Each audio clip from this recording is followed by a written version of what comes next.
Hey guys, what's going on? It's been a while since I made a video and it's been really busy with a lot of things, not only at work but at home and stuff, so there's been a lot going on. But I figured I'd take this opportunity to kind of talk about the new App Store.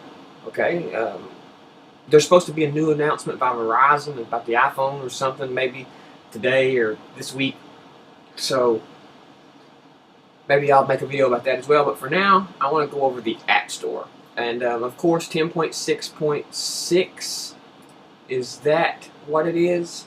Yeah, 10.6.6 introduces the App Store, and if you have a Mac and you have the 10.6.6, I guess you will notice that the little App Store icon down here in the dock is now there. You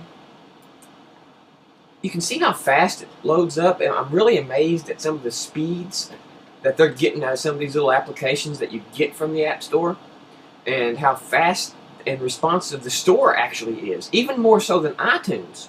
You know, I like how it's a separate store from the iTunes store. Instead of just chugging everything all into one interface, they've actually made a separate app for the Mac App Store, and it's not all going through iTunes. That's kind of a relief for me. I was wondering if they was going to do it that way to make you manage your Mac apps that you buy from the store through iTunes, but obviously they have not, and this is a plus for me. I like having this separate application for just my Mac apps or desktop apps.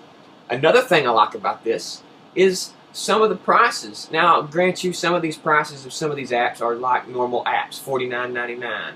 You know, there's a few out there that even cost more than that. Aperture is expensive, like Aperture 3 here. If we click on Aperture 3, you know, everybody knows Aperture, it's 79 bucks.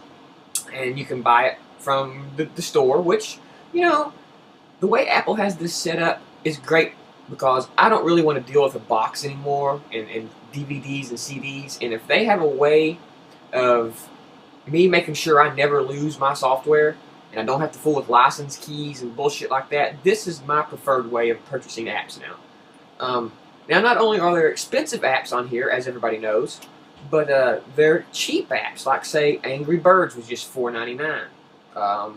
Chopper 2, I can't remember how much it was. It was like $1.99. They have Kid Pix. Like here, if you click on Kid Pix 3D, you can see it's $49.99. So these are really full-fledged apps. The more expensive ones are full-fledged Mac apps that you're used to seeing, and it seems like the cheaper ones, like the $4.99 ones and stuff like that, are iOS apps that have been adopted to work on our Mac. So my opinion is going to be that they'll probably sell more of the cheaper apps. Okay, of course. Everybody wants to argue that, well, this App Store brings down the value of an application. Maybe so, but, you know, when price drops, volume increases. So there's a trade-off, and Roxio or whoever makes Angry Birds have proved that it is definitely a way to make money. So maybe some of the apps, these more expensive apps, will come down in price, and when they do, I'll be more apt to buy them. Because I'll buy a $4.99 app. I'll buy a $2.99 app. I'll buy them all day long. But as soon as that son of a bitch gets up to $9.99, $6.99, $12.99, unless it's fucking iMovie, you know, I'm not going to buy it. I'm sorry. If I need it, I'll buy it. If I go out and say, ooh, this looks interesting, I'm looking for Aperture, you know, I've made up my mind to get Aperture, then I'll buy it from the App Store. But I'm not just going to be browsing one day, just through the apps, and come across a $20 app that I like and just make a habit of purchasing $20 apps on the fly like I do $1.99 apps. Okay, I'll go through the App Store daily and look for little cheap or free apps, and I'll buy them. And I'm hoping that will be the trend. I'm hoping prices will come down so I can buy more of these apps. I don't want to spend 50 bucks on Kid Pix 3D. But if it was 10, I would have already bought it for my kids. And I'm sure a lot of other people would too. Okay, so I'm not saying that Kid Pix ain't worth 50 bucks. I'm just saying if they want people to impulse buy, they're going to have to drop the prices, okay?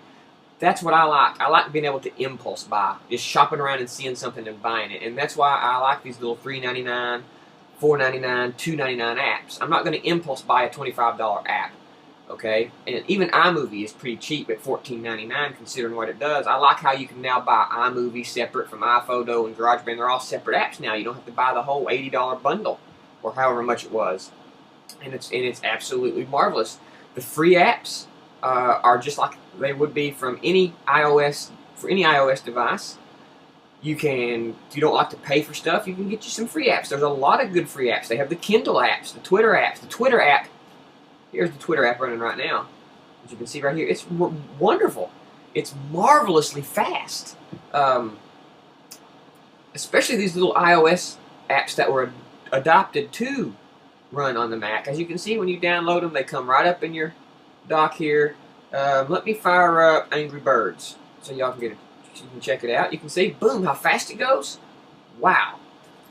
So, and you can see, let me turn that down. As you can see, it looks marvelous, beautiful. This is a 30-inch display, or 27-inch display, excuse me. And you can see how fast everything loads, how beautiful everything looks, and man, if most of these iOS apps that are going to be adapted to the Mac are this snappy, then I'm really, it's just new to me, because Mac apps are usually snappy, but these are really snappy. And, you know, and it works just like you would think it would work. So, but the beauty of it is how smooth the thing is. So, let's go ahead and quit this one.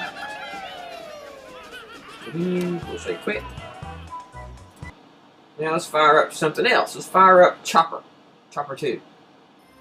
Boom! You see how fast it is? Honestly, and they're gorgeous. So I know there's smaller games, smaller titles, not as much probably as involved as making these as is World of Warcraft or something, but they look good, they're fast, they sound good, they're responsive. You can use the mouse, you can use the keyboard, and I'm not going to play this, but I think you all get the point. See? You can shoot your little gun, you know, all that good stuff. You don't want to hit the birds, you got to avoid things. And these are just little simplistic games, but they're fast, they're good, they're pretty, and they're fun. And that's not to say that the newer games, they're not going to have bigger games. I'm sure they're going to have plenty of good-sized regular games, because under categories, games, of course, is a category. And I'm sure it's just a matter of time before we start seeing $30, $40, $50 games on here. In fact, there probably already are. You know, there's $20 games on here. But maybe one of these days we'll see some really in-depth games on here. Bigger games. Serious games. A lot of people want to call these games kind of casual gaming, not really necessarily serious gaming. And maybe like Steam, you know, like the games on Steam, like Team Fortress and stuff. But one of these days, maybe, you never know, right?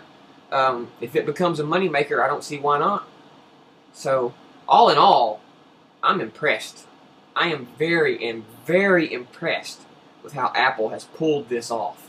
As you can see, I have several little games that I've got down here that I just fool around with. And they all end up in my dock just like a normal application, and they're easy to manage. There's any updates, the updates are free. At least most of mine have always been free. It lists all your purchases, and it's just a wonderfully set up, thought out system. And I think anybody else who's going to do this is going to have a hard time keeping up with what Apple's done here, because they have the backbone and the infrastructure to set this kind of thing up from the years they've dealt with iTunes and the App Store. They know what they're doing pretty much here when it comes to this thing. So they've really applied everything they've learned over the years from the iOS devices and iTunes to this App Store, because never have I seen something work so smoothly, quickly, and flawlessly.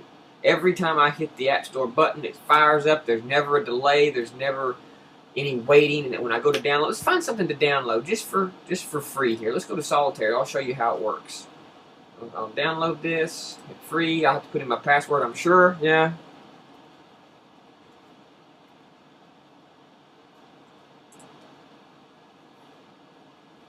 And boom, there it goes. It's downloading. As you can see, there's a little bar down here, and it's done. Like that. And there we go. You just click it to fire it up, and she fires up. And now this is just solitaire, a free game of solitaire. I just wanted to demonstrate how the App Store worked. But I think it's even smoother than the iTunes App Store. Okay, I would love to see them yank the iTunes Store out from iTunes and have its own separate app like this. I would like to have iTunes, I would like to have my App Store and my iTunes Store. Now, maybe that would be a little confusing for some, and Apple would never do that, but I'm just really taken with this separate store. I like this. I really do like the idea that it's not incorporated into iTunes. I like iTunes to manage my music, my movies, and even my apps, actually, I guess it would be okay.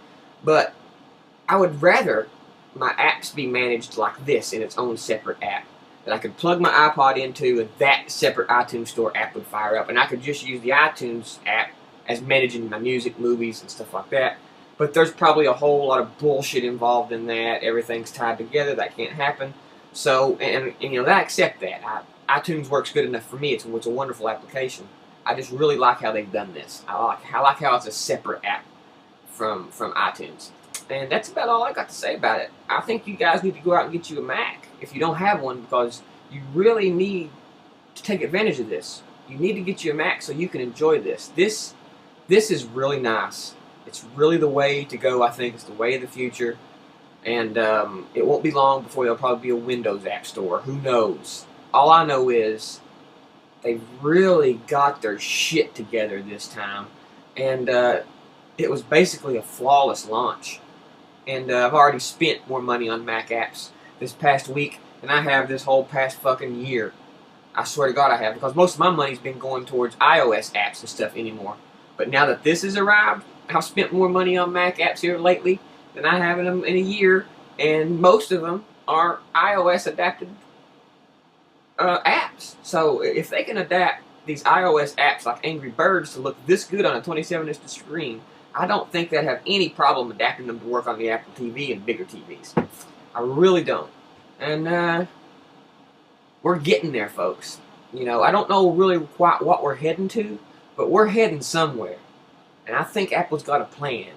We just got to wait for them to unroll it. So check out the App Store, buy you some apps, support the developers, show them that you like this new way of buying and purchasing their stuff. And maybe we'll see prices drop. Maybe we'll see this thing take off like the iOS store has. I really hope so, because I really enjoy how it works. It's easy. It's so easy that you don't even think about having to use it. And that's why I like it. Steam is good, but Steam is complicated compared to the Mac App Store. Okay, I'm sorry, it just is with Steam. There's sometimes the downloads take forever, and there's interruptions, and there's sometimes you can't log on, and sometimes you can't find the Steam servers, and blah blah. Sometimes there's all kinds of problems with Steam. With this, so far, I know it's young, but so far none of that. I've experienced that with Steam within the first week or two of being on it. You know, not being able to find my server or something, my Torchlight game fucking up on me, or all that good shit. So, they done it right. Give it a chance. Don't knock it till you tried it. Please, guys. Just give it a shot. I promise you'll never go back. I tell that to people all the time. Once you get you a Mac, you get you an iPod, you get you an iPhone, you'll never fucking go back. Ever. I promise. OS 10, brothers.